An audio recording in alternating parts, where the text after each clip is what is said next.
Good evening, everybody. Welcome to our fall conversation.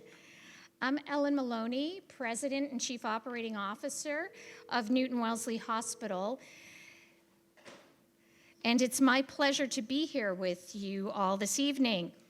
Thanks so much for joining us, and thank you for all the ways that you support our hospital. Our conversation series is an opportunity to tap into the amazing clinicians we have here at Newton-Wellesley and to talk about the wonderful care they provide to our patients. Tonight, we're so fortunate to hear from a panel of distinguished caregivers from our cancer center who will share more about the clinical excellence provided there and the special care patients receive right here in our community. The Mass General Cancer Center at Newton-Wellesley Hospital is a leader in providing multidisciplinary cancer care in our community.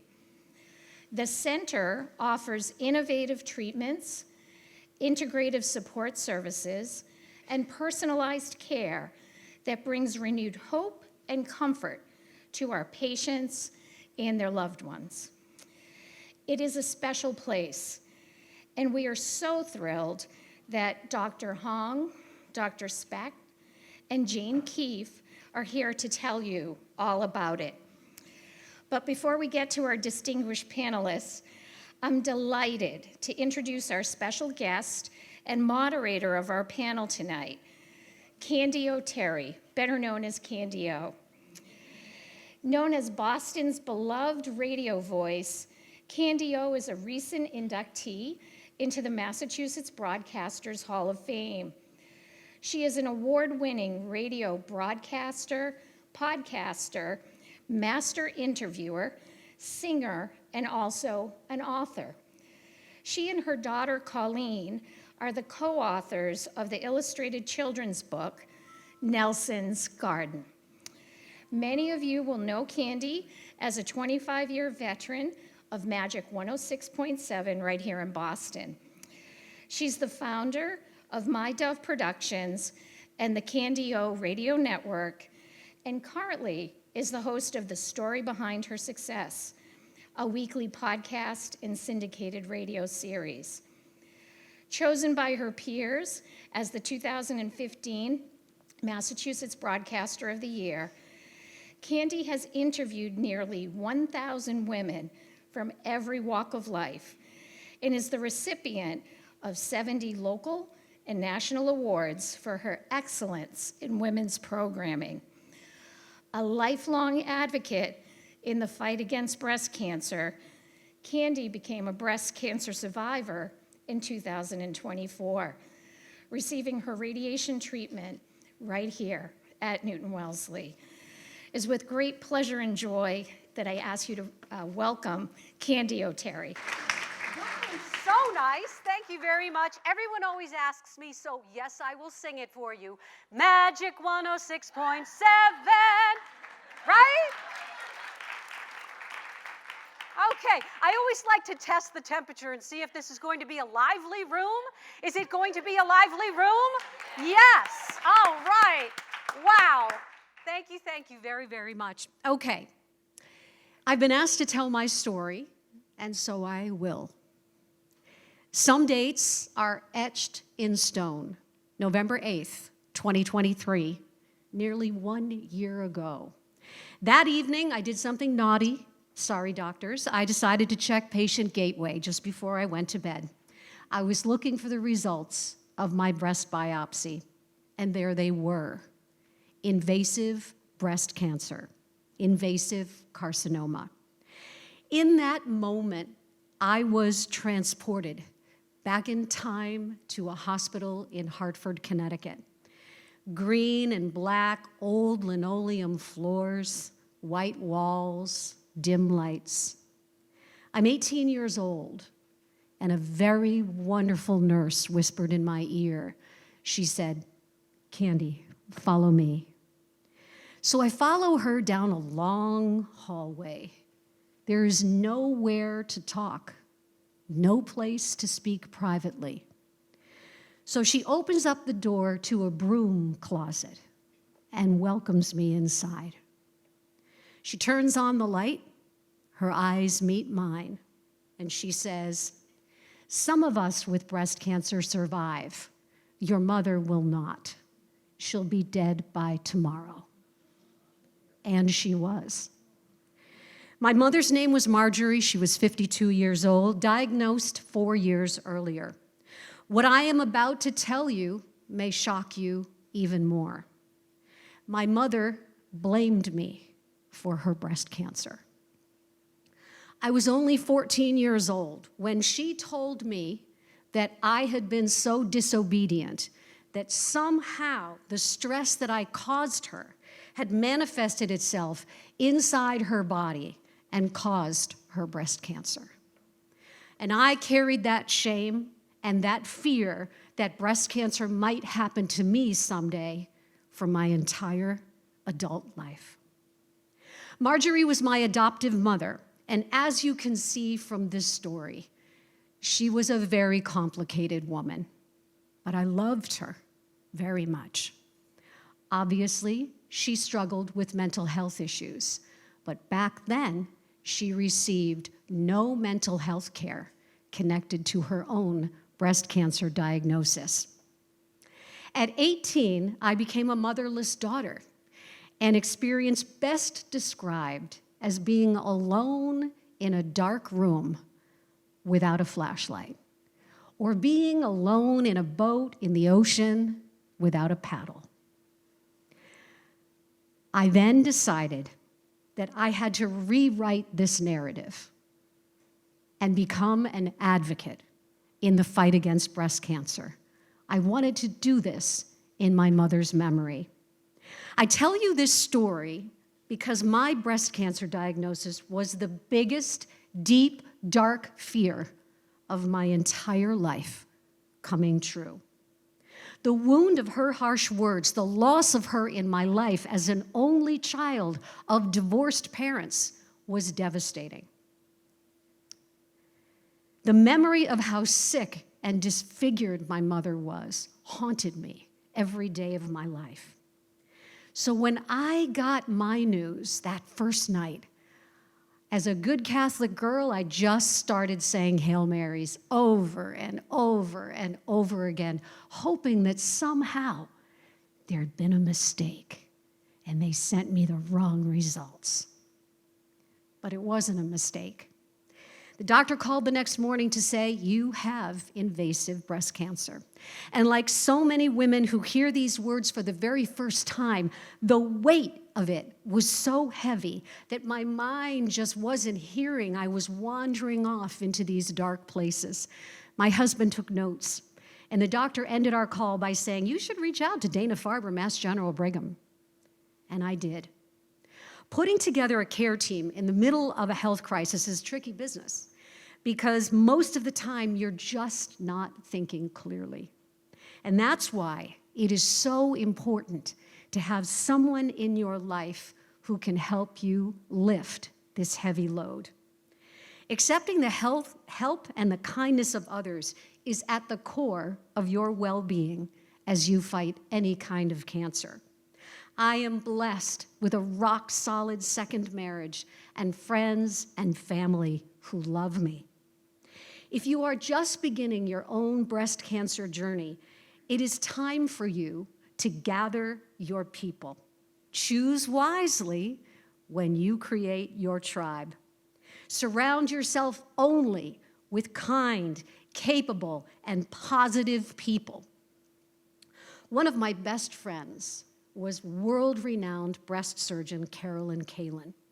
She died of the disease at only 54, and I miss her every single day. It was her husband, Nobel Prize winner Bill Kalin, a physician scientist at Dana-Farber, who stepped in and created my care team for me. For my breast surgeon, Bill recommended Esther Ree, who had been trained and mentored by my sweet Carolyn. I think this was a God moment. Esther is associated with Mass General Brigham, Faulkner Hospital, and Dana-Farber Brigham Cancer Centers. For my breast oncologist, Bill chose a wonderful guy who lives right nearby, whose name is Dr. Hal Burstein. It was Dr. Burstein who sent me here to Newton-Wellesley for my radiation treatments with his good friend, Joanna Tansky. And it was here, in this place where my children were born so many years ago, that I found the mental health support I desperately needed from Dave Bulis, PhD, as part of the cancer center here. My pathology results from the biopsy were in, and the news was good. The small, slow-growing tumor in my right breast was estrogen and progesterone positive, HER2 negative. Caught early, thanks to my yearly mammogram, which I have never missed. I was a candidate for a lumpectomy, which was performed on December 15th. A radioactive seed is placed at the tumor site before the surgery to guide the surgeon to the exact location of the tumor. In addition to the removal of the tumor, extra tissue surrounding that tumor would be removed and sent to the lab. A blue dye would be used that would flow through my lymph nodes, and the nodes, if they lighted up blue, would be removed and sent to the lab for further analysis. Dr. Ree took out 3 of those nodes. And I had 2 scars, one at the tumor site and one under my arm. One of the most difficult parts of a breast cancer journey and diagnosis is waiting. I call it the waiting game. I call it the worry wheel. From abnormal mammography results to ultrasounds to biopsies to surgery and pathology tests, fear fills your head all the time. On the day after Christmas, we received the greatest gift of all: clean margins outside the tumor and no cancer in any of the lymph nodes. This was such great news, but the waiting game was still not over. The tumor would be sent to the lab for further examination in what is known as the Oncotype DX breast recurrence score. In order for a patient like me to avoid chemotherapy, I needed a score that was less than 25. Miracle of all miracles, associated with my crush on Tom Brady, I got a 12. As an adopted child, I also decided to do some genetic testing to see if I carried the BRCA gene. About a week later, the results were in. I did not carry the BRCA gene, and I tested negative for 48 different types of cancer mutations. It was time to move on to radiation, and choosing the right radiation oncologist is a bigger deal than you might realize. Like an athlete in a relay who hands the baton to the next runner, Hal Burstein chose Joanna Tansky right here at Newton-Wellesley. And she took over this next chapter in my cancer care. The medical director of radiation oncology at Newton-Wellesley Hospital, Mass General Cancer Care, Joanna and her team of nurses and radiation therapists turned out to be the perfect fit for me. She prescribed 16 radiation treatments over a 4-week period with weekends off. And when I asked her how she determines how many treatments a woman will need, she added that beyond the diagnosis, in many cases, the doctor must tailor treatment plans to logistics for patients who travel from far away and are sometimes dealing with financial hardship and other disparities because, quote unquote, this medical decision can't bankrupt them. The team of women who cared for me during my radiation treatments here at Newton-Wellesley were exceptional. From Jane, who greeted me every single morning with the biggest, most beautiful smile and hug, except when I got COVID in the middle of my 14 radiation treatments and had to be isolated before they could bring me in for my radiation treatment. Everyone was so tremendous. Laying on that narrow table below this gigantic machine that beams powerful but invisible radiation into your breast while your arms are up over your head in a cradle and your breast is exposed, for me, was the most humiliating moment of my life. I am very outgoing, as you can see, but I am also incredibly, what's the good word for it? I guess I'm just modest. And the nurses were so great and so understanding of how I felt. But I have to tell you, I've never been more vulnerable in my life. Radiation doesn't take very long. Mine was about 40 seconds per treatment. It does not hurt. However, radiation is cumulative, and with every treatment, it adds up inside the tissue that it is aimed at. Burns can happen, and radiation oncology nurses watch carefully for this. I highly recommend My Girl's Skincare, which is a full line of all natural creams created by a breast cancer survivor whom I have featured on my show. The loving hearts and hands of Dr. Tansky and her team guided me toward the finish line with so much compassion. In fact, I think kindness is their middle name. When I asked Joanna why she does what she does, here's what she said, quote, "It is humbling to take care of patients and to be part of their families during the most challenging time of their lives. My greatest hope is that someday there will be a cure for cancer, and I will hang a sign on my door that says, 'Gone fishing.'" Next up, hot flashes. Breast cancer cells need hormones to grow, and that is why hormone suppressant drugs like tamoxifen are prescribed. Originally introduced in 1978 and approved for wider use in 1998 by the FDA, tamoxifen blocks estrogen activity in the breast by attaching to the hormone receptors in cancer cells. I will need to take this drug for 5 years, and I am only on 6 months. Tamoxifen and other options like aromatase inhibitors are full of side effects, including nausea, hot flashes, weight gain, hair loss, muscle cramps. But like millions of breast cancer survivors, I am just putting one foot in front of the other. But wait, survivorship is hard. Breast cancer doesn't end when your treatments are over. Like the relative who just can't take the hint and stays for way too long at the holiday party, breast cancer hangs around in your thoughts. The cancer cells may be gone, but the scars are there to remind you that you are not the person you used to be. Dave Bulis, PhD and Director of Ambulatory Behavioral Medicine here at Mass General Cancer Care at Newton-Wellesley Hospital, played a key role in helping me with my mental health. While I'm still in the beginning stages of survivorship, there is a soundtrack that plays in my head. Somewhere in the background, I hear a very frightened voice that says, "You know, Candy, your body made breast cancer once, it can do it again." What I've lost, according to Dave, is something he calls benign innocence.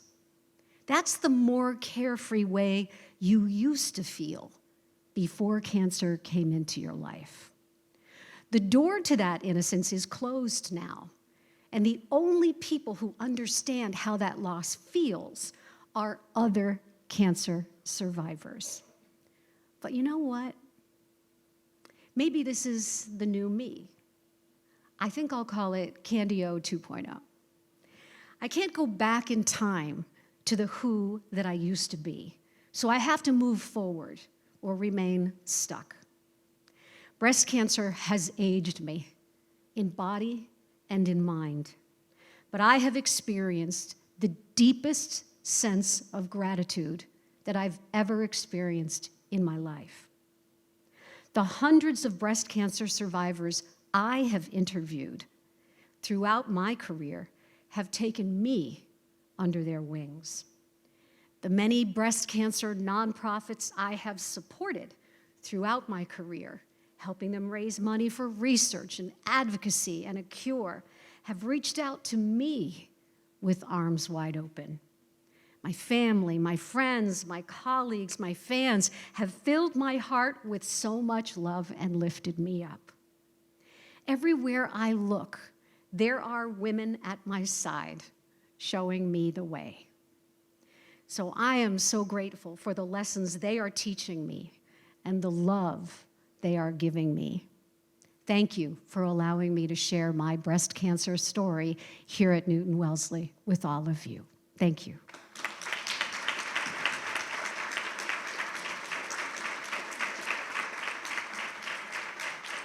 And now, it is time for us to talk to three pros, experts, who are here to share their wisdom and their expertise around breast cancer. I'm going to interview them each for about 10 minutes or so, maybe a little bit longer, and we're going to then open up the floor to our questions once our three experts have finished. First up, a woman who has a tribe of patients who love her. Let me tell you, please join me in welcoming the surgical director of the Auerbach Breast Center here at Newton-Wellesley Hospital, Dr. Michelle Specht. Come on up.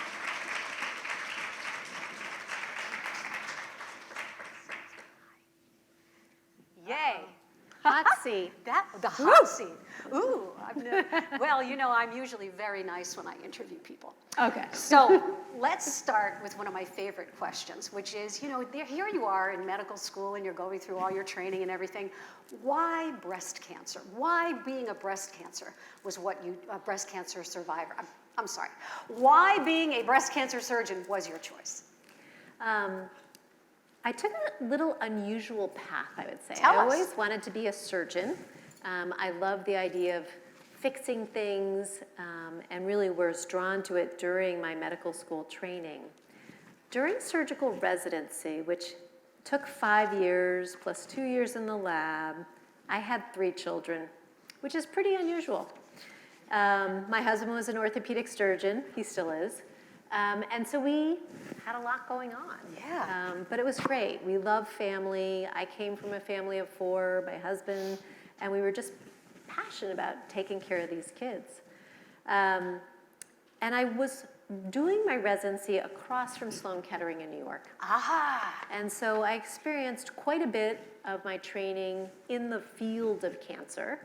And I was just drawn with the ability to take care of a predominantly female patient population, although we need to remember that men get breast cancer as well. Correct.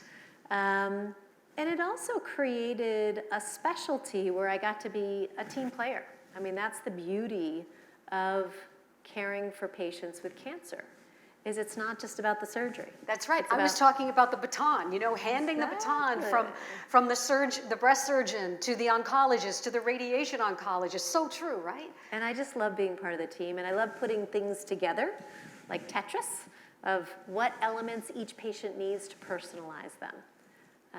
So I think that's really, and I don't regret it, you know. I really have loved it. How many years? Just over 20.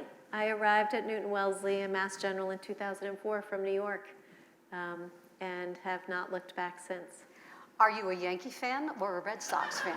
Well, I grew up in Belmont, so I'm a Red Sox fan, but it was a little challenging when my children arrived in Boston as Yankee fans.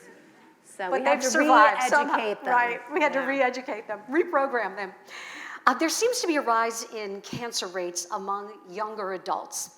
My niece, only 33, was just diagnosed with breast cancer. What are your thoughts on this? Are you seeing this in your practice? Yes, it's been a really unfortunate turn of events over the last 10 years. But I think that our organizations have really reflected upon this and changed recommendations. So about midway through my career, an organization called the U.S. Health and Preventative Services, which is one of these organizations that helps our PCPs make recommendations for screening, had actually decided, instead of women getting mammograms starting at 40, that there was a lot of false positives and anxiety around getting the mammograms, that we should start at 50. and maybe only do it every 2 years instead of yearly. But we just rewrote those recommendations in 2024, reflecting upon the fact that there is an increased incidence of women being diagnosed with breast cancer under 50. Yeah. Right now, the statistics tells us that about 9% of all women diagnosed with breast cancer are diagnosed under 45. So many of our patients continue to get their mammograms yearly at 40, and many of our PCPs continue to recommend it. But now nationally, I would say there's a real impetus to make sure everyone, no matter their family history, is being screened at 40. Everywhere I go, the first thing I say is, please don't miss your mammogram. Yeah. Don't miss your mammogram. I always say it makes my life easier and your life easier. What are some ways to reduce the risk of developing breast cancer? Is there anything we can do? Yeah, I mean, that's the exciting part. You know, breast cancer affects 1 in 8 women, which means that from an epidemiological perspective, it's a big challenge to sort out why do we get breast cancer. So certainly we are aware that there's certain genetic markers, like the genetic testing that you did, that can help us, you know, be in tune with women and maybe even begin screening at an early age, like 25. But there's new data to show us that there are things that we can do with regards to our kind of healthy lifestyle. So a big thing that we're talking about quite a bit is alcohol. We know that if a woman drinks more than a drink a day, then there's a differential in the way their liver metabolizes hormones. And when you're premenopausal, it could increase your risk of breast cancer by 4%. If you're postmenopausal and drinking more than a drink a day, it increases it by 9%. Wow. So that's definitely a modifiable risk factor that we can attack. There goes the wine. Just less than a drink a day. We also know that, you know, being overweight or obese, particularly in postmenopausal women, hormones are produced in the fat cells. And so the more that we can work to shed that weight and be a normal body mass index, we'll be successful. Finally, exercise. There was a very cool study that showed that when women vigorous exercise 3 days a week, we were able to reduce the incidence of women getting breast cancer. So these are all things that are good for us anyway, but can also affect breast cancer. How have advances in technology improved screening? Well, we certainly know that our 3D mammograms, which have been around for a while, so if anyone's not getting 3D, you really should go somewhere else. They capture images across the breast and therefore can get rid of some of the challenges that our radiologists have by eliminating finding false positives. So by taking images across the breast, you can kind of get rid of some of the superimposed breast tissue, but also find more cancers. And that's amazing because it's pretty rare for a test to be able to find more of what we want without finding too much. We also have new modalities called contrast-enhanced mammography. And so therefore, you could actually get a mammogram while getting an IV with a dye, kind of like a breast MRI, but simpler, and maybe appropriate for people who are at moderate risk of breast cancer. We'll be looking forward to rolling that out here very shortly. MRI, you know, breast MRI is a great tool for those who are at higher risk of getting a breast cancer with dense breast tissue. The scans that we do nowadays are only 15 minutes, which is wonderful.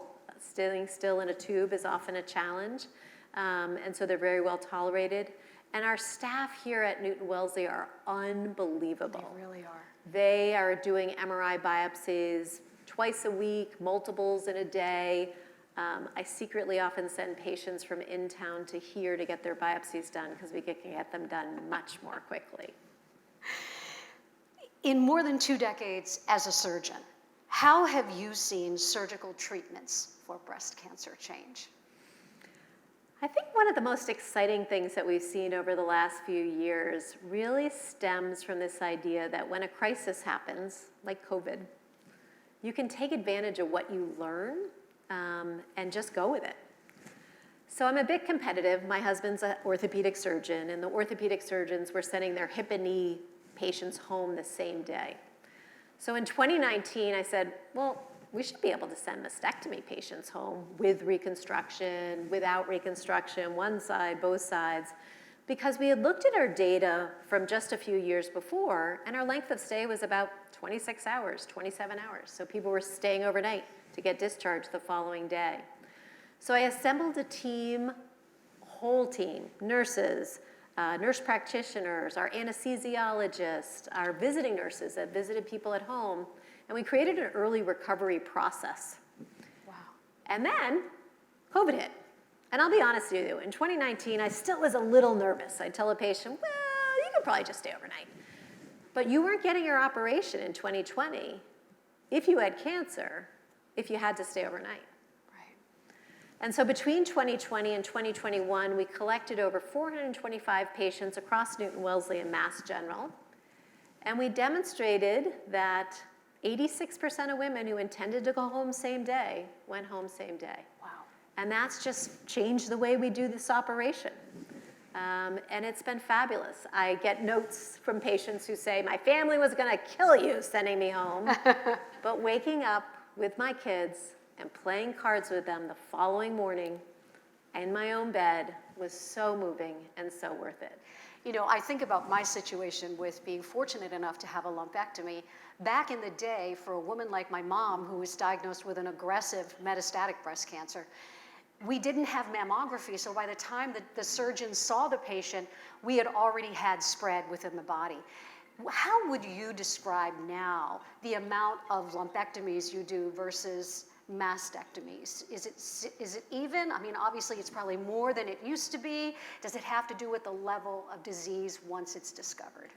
No, I mean, I think that it has to do with the screening and that people are paying attention to screening. So definitely we do more lumpectomies than mastectomies. You know, there are some women who consider mastectomy if they have a very strong family history of breast cancer and carry a genetic mutation. But I would say 2/3 across the country are lumpectomies. How does the team at the hospital's Auerbach Breast Center help patients consider their options, including breast reconstruction? Well, one of the really neat things when I came here is that Newton-Wellesley had a commitment of no sleepless nights. And so that means that if you have a screening mammogram here and you're called back, our radiologists are going to do that biopsy the same day if necessary. Wow. And our pathologists here are going to give you the pathology the following day, 24 hours. It's incredible. I saw a patient last week who literally had her screening mammogram on the 30th of September, and she was sitting in my office on October 7th, having had a mammogram, a diagnostic mammogram, a biopsy, the results, an MRI, and making a plan in 8 days. So we're fortunate, we're lucky, we have access here. You know, unfortunately across the country and even across Boston, the access is not as great. But what's really neat is if we can learn from this experience here, we also have data that greater access to getting those biopsy means that we're gonna have patients who don't have to take time off from work, who are gonna come up and get the biopsy. Because there's some who can't make multiple trips. Right. And then they don't come back. Right. And then we're dealing with situations that are a lot more severe. So we're really fortunate here. Let's hear it for Dr. Michelle Speck. Thank you for sharing your story with us Absolutely. today. Thank you so much. All right, next up we have Jane Keefe. She is the Associate Chief Nursing Officer at Newton-Wellesley Hospital. Jane, please join me.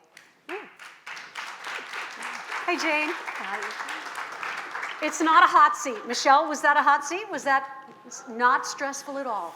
Okay, tell us why you decided you wanted to be a nurse. Take us back. Maybe you were a little girl putting Band-Aids on people. I don't know. So as many times as I've been asked this question, I don't have a sort of canned answer. But I will say from a young age, I knew I would never be tall enough to be a Rockette. Which, do you see the things you learn at an interview like this? Which was the real dream, right? Okay. No, and so growing up, my family had this tradition of every other Christmas, instead of celebrating on the holiday itself, my mom would bring us in town and we would volunteer at Father Bill's. Ah, Father Bill's place. Yeah, and so, you know, sort of service for others was something that was Yes. ingrained in my siblings and I from a young age. But oftentimes there was a nurse or a few nurses who would also be volunteering, and they would do, you know, a little bit of wound care and, you know, informal things like that. Sure. And I just had I was naturally drawn to them. Which in hindsight, I was probably mostly in the way, but they were very kind to me. And so over time, as I got older and had to actually think, let go of the Rockette dream and figure out what I really wanted to do, I've always had a love for science, and what I really fulfills me as a human being is helping other people in not just a clinical sense, but whether it's solving a problem, whether coming up with a system that's more efficient for our patients and our providers to really spread their expertise. And then I went to nursing school at Boston College. You're a BC girl? Me too. Whoop, whoop. All right. I knew I liked her. Well, and so as you know, with the St. Ignatius of Loyola teaching, it really is about men and women for others. Caritas. And exactly. Yeah. And so that just further supported that. And having the opportunity to be in nursing school in Boston, where we have so many amazing hospitals, just sort of sealed the deal. What has having cancer care here, closer to home, meant for Newton-Wellesley patients? So I think Michelle used the perfect word already when she said access. Yeah. So my family's probably sick of hearing me say it, but I love to point out that calling Newton-Wellesley Hospital a community hospital feels a lot like a misnomer. The care that's provided here to our patients from a clinical standpoint is just astronomical. I've been here almost 7 years, and the Cancer Center is one of the areas that I oversee. And just the way that our clinicians, from providers to nurses to support staff, really innovate and want to continue to improve and learn is incredible. And I think, especially important when navigating the journey from cancer diagnosis through treatment and survivorship, is that, cancer care really requires a lot more touch points than many other disease processes. And, to have to go into Boston and contend with a 1 to 4 hour drive, thanks to the Mass Pike and all our lovely highway systems. Hey, it's better than the South Shore, better than the North Shore, right? Oh, Candy, that's where I live. I hear you. It's rough. But to be able to really have access to that care locally and not, have the financial burden, the stress of navigating going in town is really what keeps patients committed to their treatment regimens. But we also, in addition to the clinical care, have been able to bring those more holistic services for our patients that we really know makes the difference long term in survivorship when dealing with such a disease that's so physically, mentally, emotionally exhausting. One of the things that I mentioned when I was talking to you guys was the fact that my children were born here. Raise your hand if your children were born here. Yeah. Isn't there a lot of love attached to that? Because when I came back to Newton-Wellesley for my radiation treatment and my mental health care, because my babies were born here, there's this trust and love that I have. And I think that when you talk about a community hospital, that's what patients experience, right? No doubt about it. Okay, having support is critical. I talked about creating your tribe, surrounding yourself with kind people, positive people who have your back, who are not a burden to you. How do you and your team create that kind of support within this environment for people?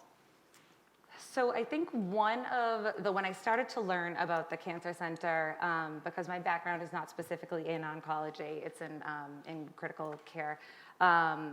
When I learned about the nurse navigator role, it really was eye-opening. So, Michelle's alluded to this, and I've mentioned it as well, the, cancer journey really being a process. Yes. And we know we've created a slightly complex healthcare system.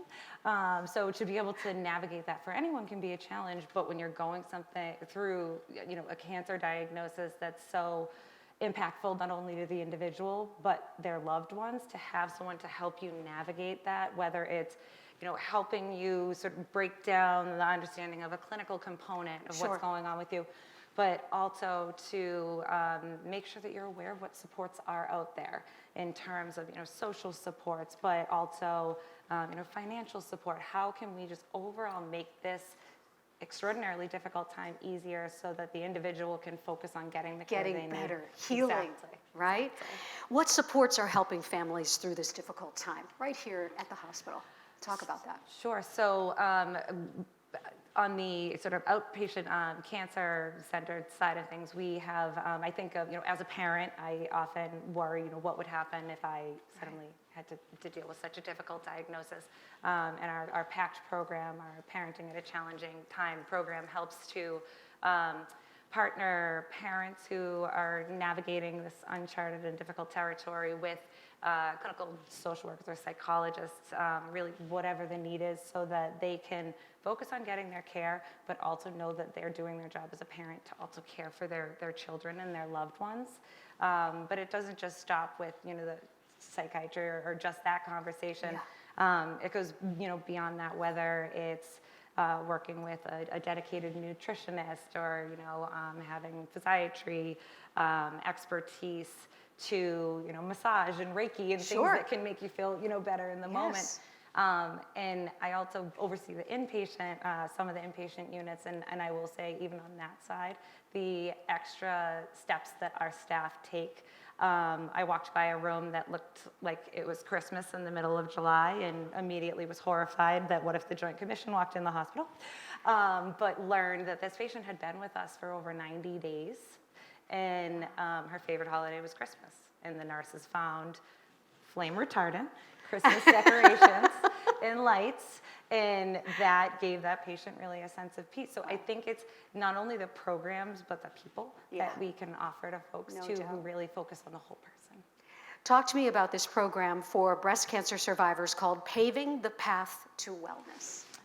Amy Commander's incredible work. Yeah, that's so this program is, it really focuses on lifestyle medicine. So not just the clinical component of diagnoses and care, but also looking at educating the individual and connecting them. So we had one patient who had shared that although she had gone through the journey, participating in the PACT program and having all the services, she still didn't feel comfortable talking with just anyone about her journey. And she very proudly calls herself an alumna of the Pathway program. And that really was a place not only for her to be her true self in talking about having gone through her cancer treatment, but also helped her to pay it forward too, to those going through that extremely challenging journey, and really gave her, you talked about the sort of burden that you carry even through after treatment, and she talked about how she was able to turn that into a positive thing, and really make sure that she was standing up and was there for others. So it's about that the services, the supports, but also the connections. Do you sleep? Do I sleep? I have 3 children and 3 dogs. I should have asked Michelle the same question. I don't think These Michelle are big sleeps. jobs, right? Let's all put our hands together and say thank you to Jane Keat, please. Thank you. All right, our next guest has so many titles, I'm going to give them to you right now. Vice Chair of Research and Scientific Affairs in Radiation Oncology, Director, Gastrointestinal Radiation Oncology, Director of Tucker Gasnell Center for Gastrointestinal Cancers, Mass General Cancer Center, Professor of Radiation Oncology at the Harvard Medical School. Please join me in welcoming Dr. Hong. Thank you. Yay. Hi. How are you? Thank you. I'm so honored to meet you and to have the chance to talk to you. How are you? I know you were trying to beat the traffic just to get here today. If there's ever a reason to understand why it's so important to have A+ cancer care here, it could be demonstrated by the fact that I left my downtown clinic at 5 o'clock and got here at 6:15. So there 12 you miles. go. an hour and 15 minutes. All right, so I've been starting off every one of our interviews by asking you all why you do what you do. Was there a time in your medical training when you said, radiation oncology is what I want to focus on? So there was, but to be honest with you, I thought about oncology even before getting to medical school. When I was a undergraduate student, my volunteer activity was volunteering at Hospice of Cambridge, and as you can imagine, it was primarily oncology patients and a number of end-stage AIDS patients. Yes. So I went to medical school knowing that I wanted to work in some way with this population of patients. But it wasn't until my 4th year of medical school when I discovered radiation oncology. I didn't even really know what it was. But I was participating in one of our cancer rotations, and as part of the multidisciplinary clinics, which was actually a breast cancer clinic, there was a radiation oncologist there. So I ended up spending a little bit of time with him and realized that it was something I was really interested in, and then kind of pivoted to radiation oncology. How long have you been doing this? I arrived at Mass General in 2005. And do you sleep? I'm asking everybody. I actually do sleep. Good. I do sleep. I also have 3 kids, but my kids are a little bit on the older end. So. All right. In what ways are Newton-Wellesley Hospital and MGCC bringing the highest standard of care to this community? So it really is an incredible story. My story at Newton-Wellesley began in 2017 when MGH took over cancer services, and specifically the medical oncology group. Radiation oncology was already out here from Mass General. And what happened was my favorite oncologist that I worked with downtown, Dr. Larry Blaskowski, who's now the Cancer Center Director here. Ah, yes, I've heard this name. He is the best GI oncologist in New England, hands down. And I couldn't bear the thought of not taking care of patients with him anymore. So as soon as he announced that he was coming out here, I volunteered to come out as well. But in the last 7 years, it really has been one of the most incredible journeys I've been part of in my professional career, because we're able to build at what is my community hospital. I live in Newton, so literally Yes. everybody in my family, including my wife and I, have gotten stitches here in the emergency department. See what I mean? Like, that's the love for a community hospital, our community right? hospital. It has been incredible to build a A-plus cancer program that treats patients who are arguably often more complex than my patients downtown. And as Dr. Specht was referring to, sometimes diverting patients from downtown out here, I have diverted close friends and family to care here out of downtown because of my confidence in how strong the team is. And I think that between the expertise and the personal touch out here is really transformative for this community. As a Newton-Wellesley Hospital patient, you have a whole team on your side. How are specialists collaborating to offer multidisciplinary care? You may have heard my analogy about the baton, passing the baton from one to the other. It's so true, the whole team approach. Absolutely, and likewise for what I treat in gastrointestinal cancers, there is a bit of handing off the baton during the chemotherapy phase. We kind of do things in reverse order in most cancers we treat, so we do the chemotherapy first, followed by the radiation, followed by the surgery. But I think what makes us really different and special, nationally special, not just within Boston special, is when you come and meet us, you meet all of us at the same time, literally in the room at the same time. And for our colorectal patients, literally we're all there seeing the scope at the time of initial assessment for what kind of operation are we talking about, what the treatments are going to entail.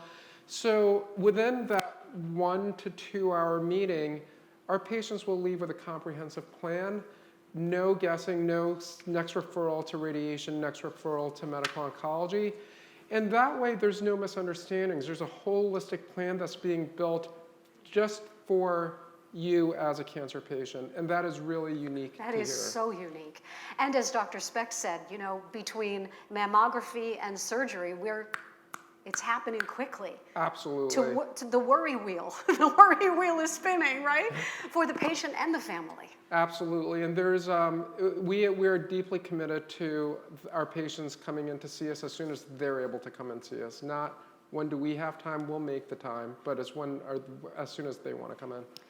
Within your own field of radiation oncology, what have been the key advances? So it's a great question. So, you know, we all carry around these phones, these supercomputers in our pocket, and I always tell patients when they're worried about what radiation is going to be like. When I was growing up, you know, we had a phone on the wall in the kitchen, had a long cord. It had a really long cord, so if my mom was like doing stuff, she could walk away from the phone and keep doing things. Or you could hide when you were talking to your boyfriend. That's I did right. that a lot. But now we carry around these supercomputers in our pocket, and likewise the field of radiation oncology has undergone that sort of transformation in the technology that we can bring to bear to fight this disease. So the technology behind how do we give the radiation, how do we plan the radiation, how do we follow patients after the radiation is almost mind-boggling. It used to be that when I was originally in training, we'd define where we saw cancer, we'd aim the beams, and then the patient kind of got what they got. Now we have supercomputers that I'm able to say, this is where the tumor is, this is what I want to protect, and it comes up with a complex algorithm to deliver the treatments in a way that really protects all the things I don't want to get radiated. What's interesting within our MGB system here is that just in the past 2 years, the two newest radiation delivery units in the Mass General Brigham system are actually here at Newton-Wellesley. So my patients ask me, should they come downtown to get treated or should they come to Newton-Wellesley? I'd say, well, our newest technology is actually here at Newton-Wellesley. Well, it worked for me. Absolutely. I'm eternally grateful. Mass General Brigham is looking to the future with a new vision.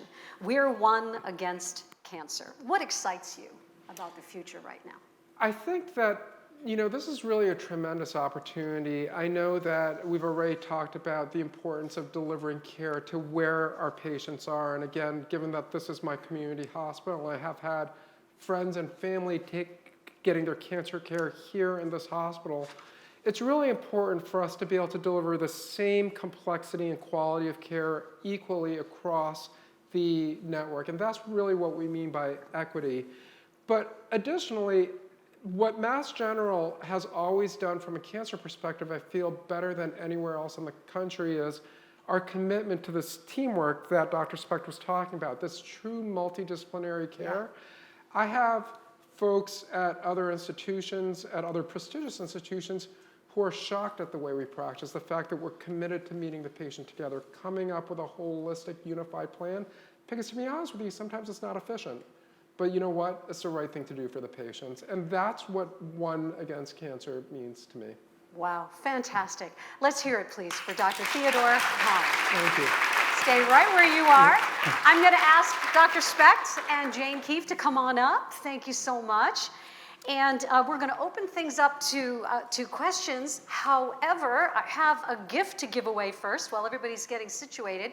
I'm going to ask you all if you could please stand up and look under your chair and see if you have a red heart under your chair, because if you do, you're the winner of my prize. Try. Oh, yay! This lady right here. Congratulations. Okay, this is a beautiful care basket from a beautiful nonprofit called Grateful Hands. And then we also have this special gift from Newton-Wellesley, Mass General Brigham. Congratulations. Thank you so much for being here. I always bring the gifts. Okay, so we would love to hear if you have any questions for any of the doctors. We have Jane, we have people who are our runners, and they'll bring you a microphone if you'll raise your hand. And give us your big voice. Hi, my name is Nancy, and I have a question for Dr. Spector and Dr. Wang. First, I wanted to ask Dr. Wang, now that you have sophisticated radiation, people who've had radiation in the past are not able to get it because there's only so much you could get. Now that it's very specific, has that changed? That's a good That is a terrific question. Wow. So the short answer is yes. While when I first meet a patient, I don't tell them that the plan is for them to need radiation again. It has changed tremendously since when I was in training, where that was a hard line where we wouldn't think about doing radiotherapy again. Now I would say about a quarter, if not higher, of my practice is retreatment in a previously radiated area. As you can imagine, I take care of a lot of folks who received radiation as far away as 3 decades ago and as recently as a year or two ago. And it has become the improvement in technology and the accuracy that we're able to deliver the radiation, as well as our knowledge that we can combine the radiation with new drugs to make the radiation work better, so I don't have to give as much radiation in the retreatment scenario, has really revolutionized our ability to give radiation again to the same area that was radiated. It's a Thank you, great Dr. question. Hong. Thank you. I have a question. I'm aware that children who are like very young, pre-puberty, like 7, 8, and 9, are going through puberty because of the hormones in their foods. Does that make them more susceptible to breast cancer or other cancers? It's a great question. You know, one of the things that every woman should do when they meet with their primary care doctor is they should go through a risk assessment. And a risk assessment involves collecting data about their family history, when family members were diagnosed with breast cancer, but also collects information about their hormonal history, which includes things like when did they get their period for their first time? When did they stop getting their period? How many children do they have? At what age was their first child? Another modified risk factor is you could have a kid very young, and that could decrease your risk of breast cancer. But yes, having a period early on may cause that risk analysis to be a little greater. I think it's fairly soft. You know, we're grappling at the things that we know. There's probably a lot more to it, but there could be a connection between the two. Thank you.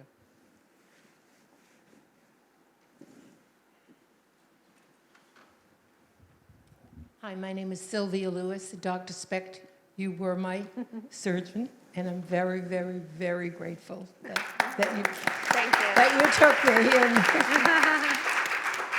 I think I missed something. You were talking about what we should do on a yearly basis or whatever, mammogram every year. Do we ask if it's a 3D mammogram, or how do we know? It's good to ask. We've been doing 3D mammograms at Mass General since 2005 and at Newton-Wellesley as well, so it's been around for a long time. There's very, very few centers that don't do 3D, but it's worth the ask. Thank you. You also mentioned MRI, but I missed something in the beginning that you said it's coming in the near future. That's contrast-enhanced mammography. That's using a mammogram in which you get an IV dye during the mammogram. That may allow us to see things a little bit more clearly.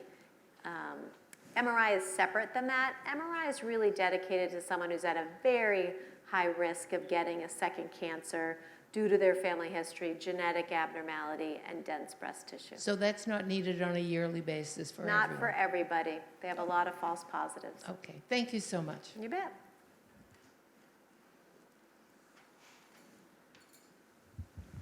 Hi, Kathy Kaufman. Thank you so much for your presentations. Can you talk a little bit about the impact of AI, both in diagnostic and treatment issues?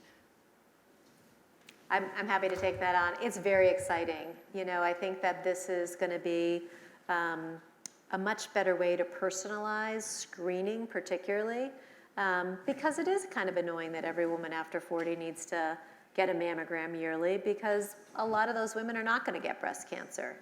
And so I work with a group at Mass General who's developed a tool that AI will scan mammography, and we have mammograms dating back for many, many years, and be able to predict what's the likelihood of that pattern of breast density, that pattern on the mammogram of developing into a cancer. Wow. And so that's going to become clinically available to us shortly, which will be very exciting because, being personalized and not just doing things because we do it to hundreds and thousands of women is better. And I can give 2 examples, one sort of a big picture example and one sort of a small, like, patient individual example of how AI is going to impact what I do in gastrointestinal cancers. One of the cancers that I take care of is pancreatic cancer. And one of the hard things about pancreatic cancer is, unlike breast cancer, unlike colorectal cancer, there's no effective way to screen.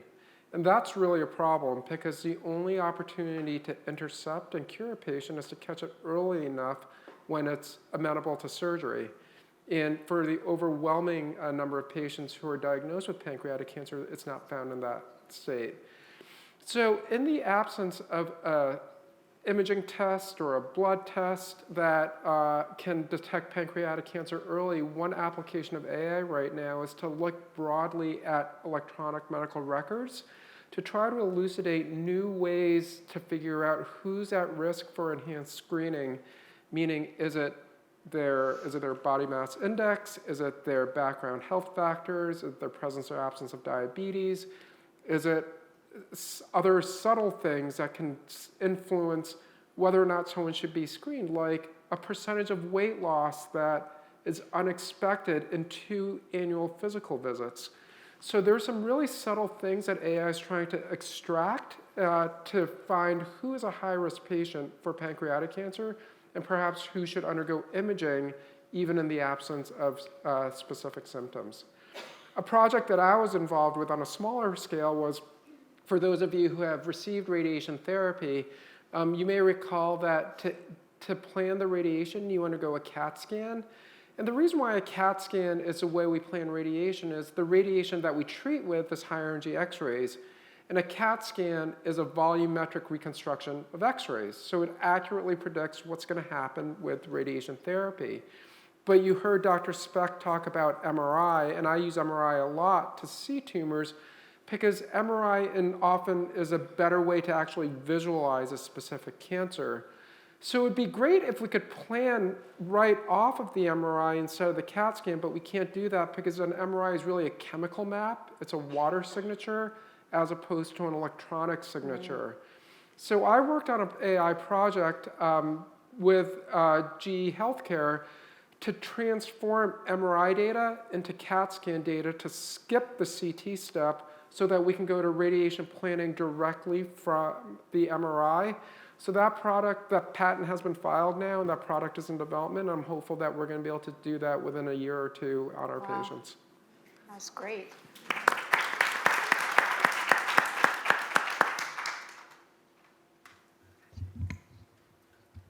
Thank you. I have 2 questions, if I could. Where does one go for genetic testing? Do you do it here? And could you talk a bit about what's it called, triple negative breast cancer? Sure. So genetic testing is widely available. We do have quite a backlog of patients wanting genetic testing and our genetic counselors being available to do it. So a really fun project that I was involved in town was many women diagnosed with breast cancer. We want to test them right away. We actually have tools that we changed if they carried an abnormal gene. We may do a bigger operation. We have different chemotherapies that we use for patients who carry a BRCA1 or 2 mutation. And so knowing that data as quickly as possible is really going to implement care. So we developed a surgeon-directed genetic counseling, so you don't have to meet with a genetic counselor. I do the counseling, I have you sign the consent. Here you spit in a tube, we mail it off to the company, and we get the results somewhere between 7 and 14 days. Fortunately, by taking on the cancer patients, that now has opened up our genetic counselors to do the testing itself. So hopefully people who are unaffected would have more access. But it's a referral from your PCP, you can put it right in the Epic, and then you get an appointment. Triple negative breast cancer are tricky. So they're less common, fortunately. They're ones in which the hormones in the body are not fueling the cancers to make them grow. And that's a negative because we have so many wonderful anti-hormonal therapy that Candy talked about, whether it's tamoxifen or the aromatase inhibitors, and they're not going to work on a triple negative breast cancer. And so what we're stuck with is using chemotherapy. And the chemotherapy works very well. And this is one of the areas that we're studying and developing new types of chemotherapy. In fact, there are some women, and most women, like the model that Dr. Hong outlined, where they get the chemo first and then I do surgery. We're a new type of regimen that we're using called the Keynote trial. 65% of women might not have any cancer left over at the time of lumpectomy. We hope I'm not out of a job before my 4 kids graduate from whatever education they're doing. But we're thrilled that we're able to kind of cure people because of the ability to use these novel agents, which include mostly immunotherapy. Thank you. Thank you, first of all, for being here. This is very educational. The evidence in terms of a plant-based diet is very clear in terms of its benefits for cardiology and many of the diseases. Is there a linkage in terms of cancer prevention?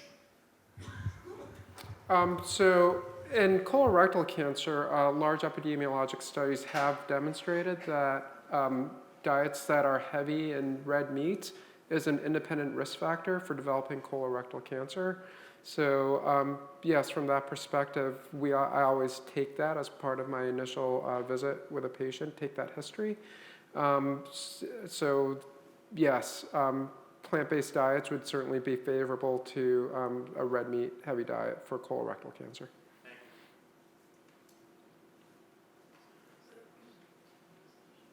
Thank you for being here. Thank you, Candy.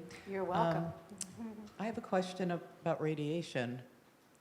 On the left breast, I've had a few friends, I'm also a breast cancer survivor, who had radiation on their left breast, and they developed problems with the valves of their heart. And you spoke about new types of radiation. So what do they do now for radiation to prevent that? Yeah. I know a friend of mine had proton radiation, but I know not many people get that. What is now or on the horizon to prevent damage to the heart if your breast cancer is on your left side? So that's a great question. Radiation-induced heart disease is one of the biggest areas of research in radiation oncology, and it's not just limited to left-sided breast cancer. It also affects patients with lymphoma. It affects patients with esophageal cancer and lung cancer.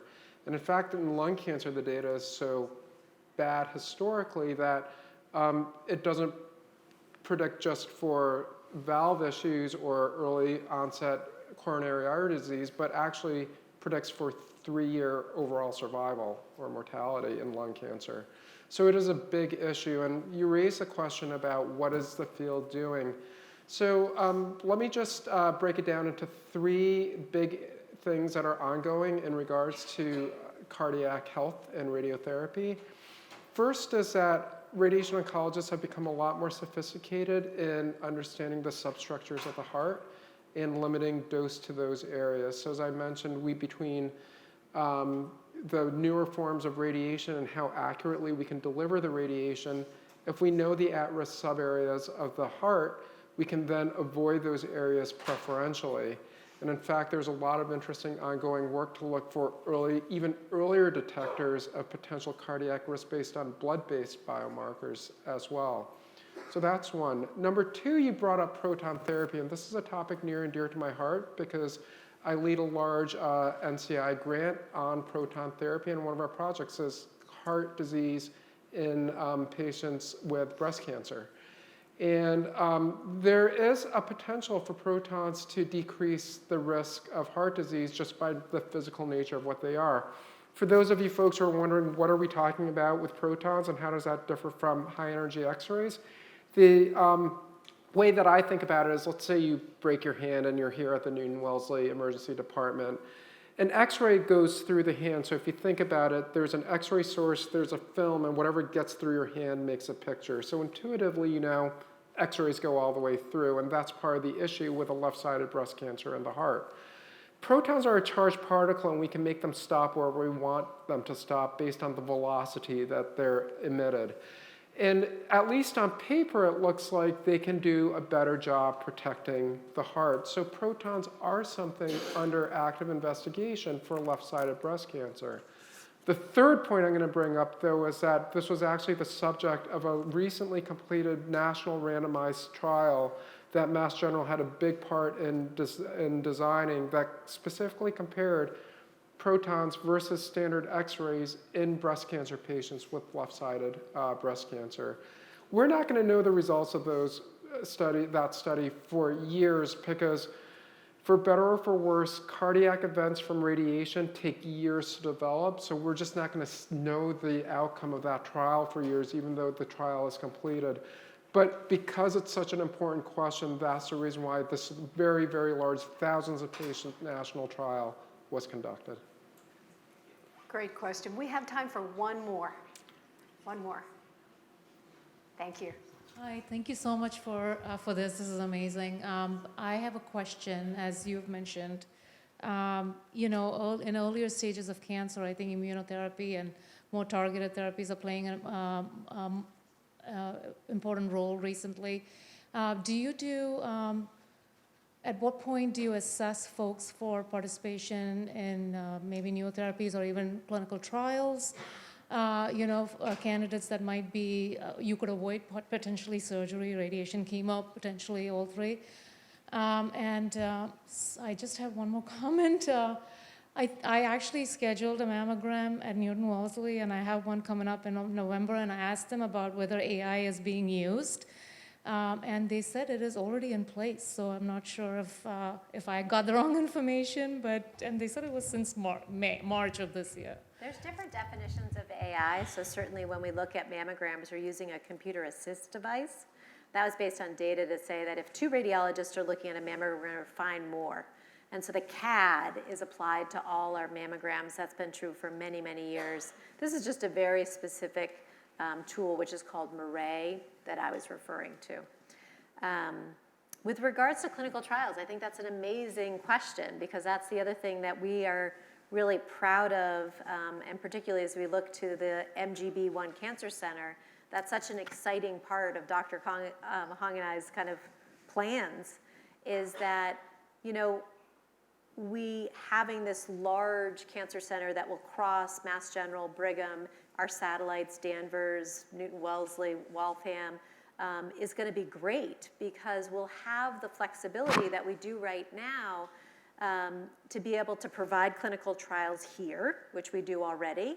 But maybe there's a trial that's really just for one unique, very small subset of patients, and it doesn't make sense to open at all the sites. We easily move people back and forth, like the protons, for example. So there's only one linear, well, I could be wrong, but linear accelerator in New England, it's at Mass General. And so when we deem that somebody has breast cancer and we're worried about their cardiac issues because of their anatomy, we're going to be able to send them into Boston, which we do already, to receive those protons there. So I'm very excited about the ability to continue to provide clinical trials here and expand that even greater across our whole system. And just to add on to that, we have opened a number of my clinical trials here at Newton-Wellesley, and Newton-Wellesley actually ended up being the highest accruer. There's one study that was sponsored by Stand Up to Cancer where Newton-Wellesley out-accrued other institutions like Johns Hopkins and MD Anderson. So certainly those options are available, and we have trials for any stage of disease. But your point is well taken.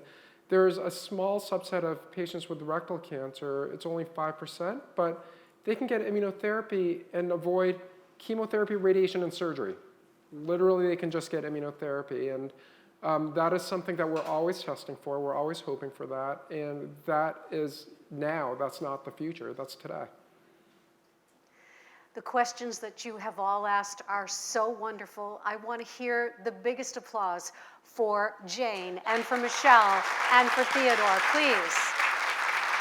I feel like we know you so well, and I feel so grateful that we have this incredible place filled with incredible experts like we have met today. So I want to tell you about this little breast cancer wisdom card that I have here. We're going to be giving them out at the door to anyone who wants them. These are 10 pieces of advice from 10 women who are survivors of breast cancer, and I welcome you to take them as my gift to you, and I thank you all so much for having us here tonight. Thank you very much.